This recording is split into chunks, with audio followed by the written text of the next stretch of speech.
मसीह यस्सु के कादर अजीम नाम में आप सबकी सलामती हो। सो मेरे अजीजों, खुदावंद के कलाम में से दूसरी तवारीख की किताब उसके 10वें बाब की पहली आयत से लेकर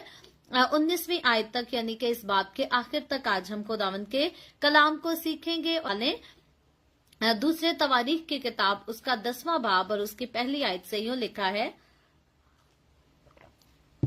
और वो जाम सिकम को गया, इसलिए कि सब इसराइली उसे बादशाह बनाने को सिकम में इकट्ठे हुए थे। तब नबात के बेटे योरबाम ने यह सुना, क्योंकि वो मिस्र में था जहां वो सुलेमान बादशाह के आगे से भाग गया था। तो योरबाम मिस्र से लौटा और लोगों ने उसे बुलवा भेजा। सो योरबाम और सब इसराइली आए और रोजाम से कहने लगे कि तेरे बाप ने हमारा जुआ सख्त कर रखा था, सो अब तू अपने बाप की उस सख्त खिदमत को, जो उस भारी जुए को जो उसने हम पर डाल रखा था, कुछ हल्का कर दे और हम तेरी खिदमत करेंगे। और उससे उनसे कहा, 3 दिन के बाद फिर मेरे पास आना। चुनाचे वो लोग चले गए। तब रोजाम बादशाह ने उन बुजुर्गों से जो उसके बाप सुलेमान के हजूर उसके जीते जी खड़े रहते थे मशवरत की और कहा, तुम्हारी क्या सलाह है, मैं इन लोगों को जवाब दूं।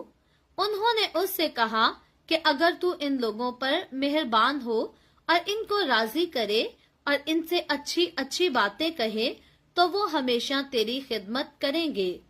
लेकिन उसने उन बुजुर्गों की सलाह को जो उन्होंने उसे दी थी छोड़कर उन जवानों से जिन्होंने उसके साथ परवरिश पाई थी और उसके आगे हाजिर रहते थे मशवरत की, और उनसे कहा, तुम मुझे क्या सलाह देते हो कि हम इन लोगों को क्या जवाब दें, जिन्होंने मुझसे ये दरखास्त की है कि उस जुए को जो तेरे बाप ने हम पर रखा कुछ हल्का कर। उन जवानों ने जिन्होंने उसके साथ परवरिश पाई थी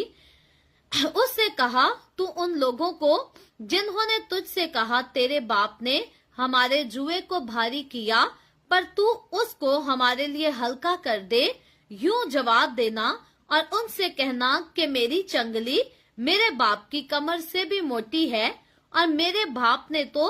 भारी जुआ तुम पर रखा था,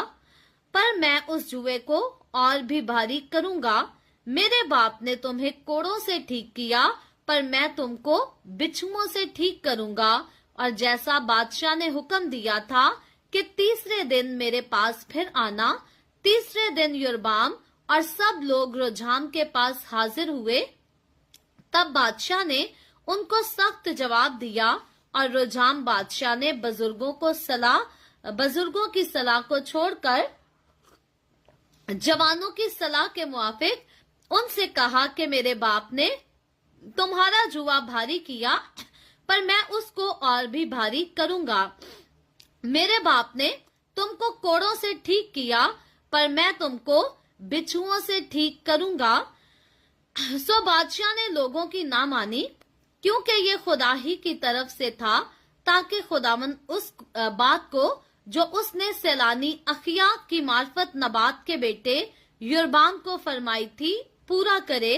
जब सब इसराइलियों ने ये देखा कि बादशाह ने उनकी ना मानी, तो लोगों ने बादशाह को जवाब दिया और यूं कहा कि दाऊद के साथ हमारा क्या हिस्सा है, यस्सी के बेटे के साथ हमारी कुछ मिरास नहीं। ए इसराइलियों, अपने अपने डेरे को चले जाओ, अब ए दाऊद अपने ही घराने को संभाल। पस सब इसराइली अपने डेरों को चल दिए, लेकिन उन बनी इसराइल पर जो यहूदा के शहर में रहते थे रोजाम सल्तनत करता था। तब रोजाम बादशाह ने हदुराम को जो बेगारियों का दरोगा था भेजा, लेकिन बनी इसराइल ने उसको संसार किया और वो मर गया। तब रोजाम यरूशलेम को भाग जाने के लिए झट अपने रथ पर सवार हो गया। बस इसराइल आज के दिन तक दाऊद के घराने से बागी हैं। खुदावंद के पाक कलाम पढ़े और सुने जाने पर खुदावंद की बरकत हो, खुदावंद का शुक्र हो मेरे अजीजों। खुदावंद के कलाम में से पहली तवारीख की किताब उसके 10वें बाब की पहली आयत से लेकर 19वीं आयत तक हमने खुदावंद के कलाम को पढ़ा है और हम देखते हैं कि ये हवाला ऐसा हवाला है जिसमें हम सुलेमान बादशाह की किंगडम के शुरुआत को देखते हैं। और सुलेमान बादशाह की किंगडम की जो शुरुआत थी उसके बारे में हमने पढ़ा कि वो नहायत ही खूबसूरत और बड़े जबरदस्त तरीके से सुलेमान बादशाह ने अपनी किंगडम का, अपने राजा का आगाज किया था। और सुलेमान बादशाह ने खुदा को अपनी जिंदगी में पहली प्रायोरिटी दी, खुदा के रास्ते पर चला, खुदा से हिकमत को मांगा और खुदा भी सुलेमान बादशाह के साथ साथ रहा अनलेस के सुलेमान बादशाह गुनाह में ना पड़ा। जब सुलेमान बादशाह गुनाह में पड़ गया तो खुदा भी पीछे हट गया और खुदा ने सुलेमान बादशाह को छोड़ दिया ताकि वो अपनी गलत हरकतों में फिर जान ले कि गलत हरकतों का नतीजा क्या है। और फिर हम देखते हैं कि खुदा ने सुलेमान बादशाह से कहा था कि मैं तेरी किंगडम को तेरे बेटे से लेकर 2 टुकड़े कर दूंगा। 2 टुकड़े इस किंगडम का होना जो था ये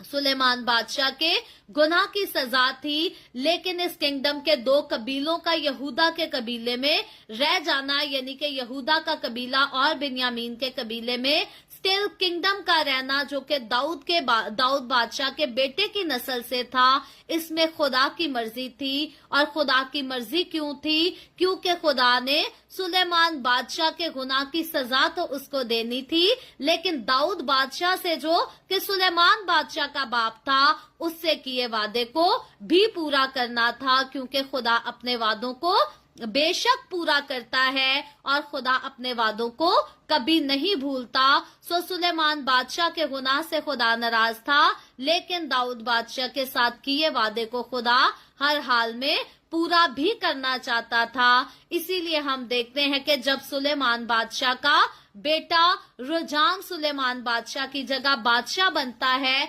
इसराइल में किंगडम को होल्ड करता है, तो उसकी जिंदगी सुलेमान बादशाह से बिल्कुल उलट नजर आती है। जितना सुलेमान बादशाह अक्लमंद था, इतना ही सुलेमान बादशाह का बेटा जो है वो अहमक साबित होता है। क्योंकि इस चैप्टर के जब हमने पहले शुरू के हिस्से में पढ़ा तो यहाँ हमें मिलता है कि युरबाम वो शख्स जो कि ऑलरेडी सुलेमान बादशाह की किंगडम के दौरान एक गलत काम की वजह से उसको भागना पड़ा था, निकलना पड़ा था। और हम देखते हैं कि खुदा ने सुलेमान बादशाह को जीते जी बता दिया था। इसको हम पहले सलातीन की किताब में डिटेल में पढ़कर आए हैं कि युरबाम के पास किंगडम आएगी इसराइल की। सो अब युरबाम के साथ इसराइली लोग मिलकर सुलेमान बादशाह के बेटे रुजाम के पास आते हैं। और इन आयतों को जब हमने पढ़ा है तो ये इन आयतों में एक अजीब सी बात करते हैं, क्योंकि जब हम सुलेमान बादशाह के दौरे हुकूमत को पढ़ते हैं, उसके किंगडम के दौर को पढ़ते हैं, तो सुलेमान बादशाह के किंगडम का जो दौर था वो नहायत ही पुरसकून और पुरअमान था और पुर आराम से दौर था। क्योंकि उस दौर में किसी को किसी किस्म की कोई तंगी नहीं, कोई मुश्किल का सामना नहीं था। लेकिन यहाँ पर आज के इस चैप्टर में हम देखते हैं, इसको पहले सलातीन में भी हमने सीखा था कि चंद लोग जो हैं ये सुलेमान बादशाह के बेटे रुजाम के पास आते हैं और शिकायत उससे क्या करते हैं कि तेरे बाप सुलेमान ने हम पर जुल्म किया, हमारे साथ ज्यादती की और हमारा बोझ बड़ा भारी करके रखा था, और हम तुझसे ये डिमांड करते हैं कि तू हमारे बोझ को हल्का कर दे।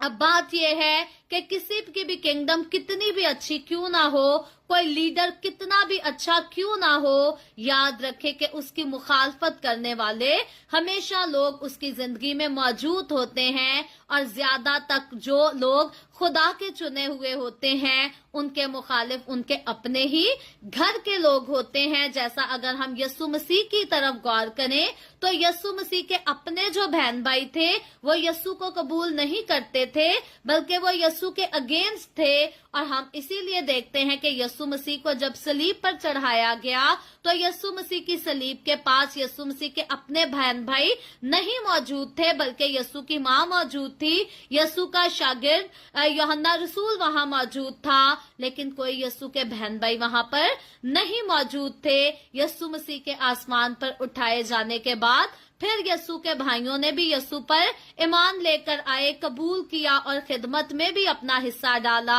लेकिन इससे पहले जब यीशु मसीह बड़े बड़े मौजज़ात किया करता था, मुर्दों को जिंदा किया करता था, तो यीशु के अपने बहन भाई यीशु के साथ नहीं थे, बल्कि हम नासरत का जिक्र पढ़े तो वहां पर यीशु मसीह के बारे में लिखा है कि वो बहुत सारे जो है मौजज़ात नहीं दिखा सका। और यीशु ने यहाँ तक कहा कि नबी जो है वो अपने घर वालों में से ज्यादा और कहीं जलील नहीं होता। बात यह है कि अपने बहन भाई अक्सर जो है जब हम खुदा की खिदमत में होते हैं तो हसद का शिकार होते हैं, जलन का शिकार होते हैं, और जब उनका और कोई बस नहीं चल पाता तो वो झूठे इल्जामात लगाकर बदनाम करने की कोशिश करते हैं, ताकि जिसको खुदा ने इज्जत दी है उसकी इज्जत को किसी न किसी तरह से खराब कर दिया जाए। सो सुलेमान बादशाह की किंगडम में भी हमें कुछ ऐसे लोग नजर आते हैं जो सुलेमान बादशाह की किंगडम के दौरान तो उससे शिकायत ना कर सके।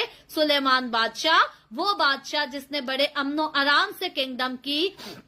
उसके दौर में तो ये लोग सुलेमान बादशाह के पास नहीं आए कि तू हम पर जुल्म करता है और हमारे इस भार को थोड़ा हल्का कर दे। लेकिन सुलेमान के वफात पाने के बाद ये उसके बेटे के पास आते और सुलेमान बादशाह के अगेंस्ट बातें करते हैं। सो याद रखें, मुखालिफ कभी जीते जी हमारा सामना करते हैं, कभी हमारे जाने के बाद करते हैं, लेकिन खुदा जिनके साथ है, खुदा जिनका मुहाफिज है, उनको खुदा का खौफ रखने की कभी कोई जरूरत नहीं। मैं अक्सरोकात कभी उन बातों पर, उन चीजों पर गौर करती हूँ, क्योंकि जब हम खुदा की खिदमत करते हैं तो ऐसा कोई खुदा का खादिम नहीं जिसके अगेंस्ट का बात करने वाला या जिसके पीठ पीछे मुखालफत करने वाला कोई ना हो। सो कई बार मैं अपने जिंदगी में मौजूद उन लोगों की हरकतों पर, उन लोगों की बातों पर गौर करती हूँ जो मेरे पीठ पीछे मेरी भी मुखालफत करते हैं, बुराइयां करते हैं मेरे हक में। कई बार ऐसी बातें कह दी जाती हैं जिनकी मुझे बिल्कुल खबर तक नहीं होती, लेकिन बताया जाता है कि ये सब कुछ चल रहा है। और जब खुदा के खादिम होते हुए हमें वो बातें सुनने को मिलती हैं तो दुख भी होता है, बुरा भी महसूस होता है कि जो काम हमारी जिंदगी में नहीं पाया जाता या जो काम हमने किया नहीं, सोचा भी नहीं, उसका रोब हम पर क्यों लगाया जा रहा है। लेकिन याद रखें, खुदावंद का कलाम हमें बताता है कि जिनको बेवजह बदनाम किया जाता है, जिनकी इमेज को, जिनकी इज्जत को बेवजह खराब किया जाता है, खुदावंद उनके साथ होता है। हमने पैदाइश की किताब में यूसुफ के वाक्य को पढ़ा था। यूसुफ के ऊपर जो है रेप का इल्जाम लग जाता है, जिनसी ज्यादती का झूठा इल्जाम लगता है, और इस झूठे इल्जाम की वजह से यूसुफ को, जो कि याकूब का बेटा, बाप इब्राहिम का ग्रेट ग्रैंडसन होता है, उसको झूठे इल्जाम में कैद होना पड़ता है, जेल में जाना पड़ता है। लेकिन बाइबल मुकद्दस में पैदाइश की किताब में बयान किया गया है कि वो जैसे भी इल्जाम की वजह से कैद में था, खुदा उसके साथ था, क्योंकि खुदा जानता था कि वो बेकसूर है और खुदा ने उसकी जिंदगी में जो प्लान रखा था उसको खुदा पूरा करना चाहता था। और सारी आजमाइशों से गुजरने के बाद, जब सारी आजमाइशों में यूसुफ जो है खुदा के साथ चलता रहा, उसका ईमान खुदा के ऊपर रहा और उसने खुदा के वक्त का इंतजार किया, तो खुदा ने भी वक्त आने पर यूसुफ को कैद में से आजाद भी कराया, छुड़ा लिया और उसको अच्छा मुकाम, यहाँ तक कि उसको मिस्र का वजीर बनने का मौका मिला। सो ये खुदा की बरकत यूसुफ की जिंदगी में आनी थी और इसलिए यूसुफ के अपने ही भाई यूसुफ के मुखालिफ ठहरे। सो याद रखें, जिनकी जिंदगियों में बड़ी खिदमत होती है उनके अपने ही उनकी मुखालफत करते, उनके अपने ही उन पर बेवजह गलत इल्जाम लगाते और उनकी इमेज को, उनकी इज्जत को दुनिया के सामने खराब करने की कोशिश करते हैं। और बेशक ये शैतानी तासीरें होती हैं जो अपनों में आकर ऐसे ऐसे काम करती हैं कि जब हम खुदा का प्रचार करें, जब हम खुदा की खिदमत करें, तो लोग इस प्रचार पर ईमान ना ले आए, यकीन ना करें, क्योंकि लोग कहेंगे जी इनके अपने घर वाले कहते हैं कि ये शख्स ठीक नहीं, तो अब ये सामने आकर माइक पकड़कर बड़ी बड़ी बातें करता है, बड़े बड़े दावे करता है, और इनके अपने घर वाले कहते हैं कि इस शख्स की जिंदगी में ये सब कुछ पाया जाता है। सो ये भी एक शैतान की चाल होती है, ताकि जब खुदा का खादिम खिदमत करे तो लोग नजात ना पाए, बल्कि लोग खुदा के खादमों को बदनाम कर सके, उनकी जिंदगी पर, उनकी इज्जत पर कीचड़ उछाल सके। सो यहाँ पर भी ये लोग कुछ इसी तरह उठ खड़े हुए और इन्होंने सुलेमान बादशाह की मौत के बाद उसकी मुखालफत शुरू कर दी। और जब हम सुलेमान बादशाह की जिंदगी पर गौर करें तो जितनी हिकमत के साथ उसने जिंदगी गुजारी थी, जितनी विजडम के साथ उसने जिंदगी गुजारी थी, उसकी विजडम का आधा हिस्सा भी हम देखें तो उसके बेटे की जिंदगी में ट्रांसफर नहीं हुआ। सुलेमान बादशाह का बेटा रुझाम, इसने अपने सर पर सुलेमान बादशाह का ताज तो पहन लिया, लेकिन उसकी अकल को, उसकी हिकमत को अपने दिमाग में ना ले सका। जब इसके पास लोग आते हैं तो पहला ये जो स्टेप कर लेता है वो हिकमत से लेता है। ये फौरी तौर पर डिसीजन नहीं देता, आंसर नहीं देता, बल्कि पहले इन मुखालफिन को कहता है कि 3 दिन बाद मेरे पास आना, 3 दिन बाद मैं तुम्हें जवाब दूंगा। लेकिन उन 3 दिनों के बीच में ये एक अक्लमंदी करता है और दूसरी अक्लमंदी से कहीं ज्यादा बड़ी हमाकत करता है। पहला काम करता है, ये बड़े बुजुर्गों से मशवरा करता है कि मैं इन लोगों को कैसे डील करूं, इनको क्या जवाब दूं। और जब बड़े बुजुर्ग जो हैं रुझाम को कहते हैं, जिन्होंने सुलेमान बादशाह के पास अच्छा वक्त गुजारा होता है, उससे से हिकमत की बातें सीखी होती हैं, ये जब इसको कहते हैं कि तू उनके साथ अच्छे से पेश आना, अच्छी बातें करना, तो वो तेरे साथ चलेंगे। तो रुझाम बड़ों के मशवरे को, बुजुर्गों के मशवरे को, उन लोगों के मशवरे को जिन्होंने सुलेमान बादशाह से हिकमत की बड़ी बड़ी बातें सीखी होती हैं, उनके मशवरे को इग्नोर कर देता है और अपनी उम्र के अपने दोस्तों यारों से मशवरा करता है जिनके साथ ये भला बड़ा होता है। और ये उनसे जब मशवरा करता है तो ये इसको तूल देते हैं कि ये लड़ाई को आगे बढ़ाए और उन पर और ज्यादा गजबनाक हो। ये उसको कहते हैं कि मैं अपने बाप से ज्यादा सख्ती करूंगा तुमसे, ये बात तू उन लोगों को कह देना। और फिर हम देखते हैं कि सुलेमान बादशाह का बेटा रुझाम इतना नहीं सोच सकता कि अच्छे या बुरे मशवरे पर गौर कर सकता, फिक्र कर सकता, या खुदा से मालूम करने की कोशिश करता कि खुदा की क्या रजा है, खुदा की क्या मर्जी है। इसने अपने यारों दोस्तों की बात को ज्यादा तरजीह दी और अपने यारों दोस्तों की बातों को मानकर गलत काम किया, गलत रास्ते पर चल दिया। और हम देखते हैं कि रुझाम की इस गलती की वजह से होना था ये काम, क्योंकि खुदा ने इसको कहा था, लेकिन रुझाम इस काम को करने के लायक भी नहीं था। इसीलिए खुदा ने ये जो फैसला किया था ये बिल्कुल रास्त और दुरुस्त था। लेकिन इसके बाद हम क्या कर देखते हैं कि कौम बनी इसराइल के 2 टुकड़े हो जाते हैं। 10 जो कबीले हैं वो एक तरफ चले जाते हैं जिनका बादशाह युरबाम बन जाता है, और 2 कबीले एक तरफ हो जाते हैं, यहूदा और बिन्यामीन का, जिसका बादशाह रुझाम रहता है। और रुझाम जो है हमाकत के साथ, बुज़दली के साथ जो है हुकूमत करता है, किंगडम करता है, और इसकी किंगडम नहायती नाकाम किंगडम साबित होती है। और उसके बाद युरबाम की तरफ अगर गौर करें तो युरबाम के बारे में हम पहले सलातीन की किताब में बड़ी डिटेल के साथ सीख कर आए हैं कि ये किस तरह से खुद भी बुत परस्ती करता और पूरी कौम बनी इसराइल को बुत परस्ती में लगा देता है, खुदा के लोगों को बिगाड़ देता है। सो ये जो कुछ हुआ हम देखते हैं, इस सभी की शुरुआत जो है वो सुलेमान बादशाह के अपने गुनाह से होती है। और किस गुनाह से होती है कि वो गैर कौमों की औरतों को बीवियां बनाकर अपने घर ले आता है, उनसे शादी करके अपने घर ले आता है, और सिर्फ अपने घर को नहीं अपनी नस्ल को नहीं बल्कि अपनी पूरी कौम को तबाह कर देता है, अपनी पूरी कौम के लिए तबाही का सबब बन जाता है। और इस गुनाह के बाद जब कौम बनी इस्राएली जिनाकारी में लग जाते हैं, बुत परस्ती में लग जाते हैं, तो इनकी बुत परस्ती आखिरकार इनको असीरी तक लेकर चली जाती है। सो खुदावंद के कलाम में से गुजरे हुए वक्तों के इन वाकयात को पढ़ने का मुझे और आपको फायदा ये है कि हम अपनी जिंदगी में जो कुछ करते हैं एहतियात से करें, सोच समझ कर करें और इस बात को सामने रखें कि जो काम हम कर रहे हैं उसका नतीजा कैसा निकलेगा। आज भी कई नौजवान जो हैं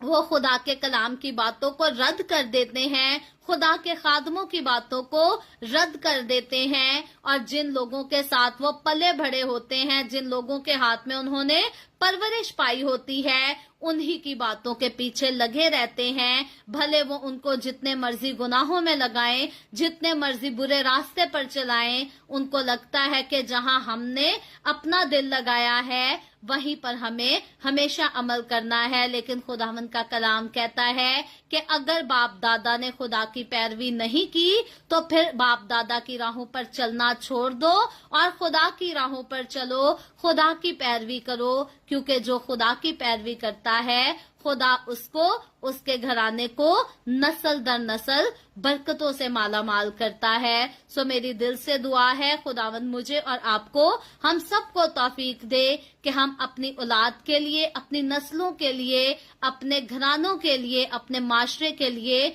हमेशा खुशी का बायस रहें, इज्जत का बायस रहें और बरकत का बायस बनने वाले हो सकें। खुदावंद आज के कलाम के वसीला से हम सबको बहुत बरकत दे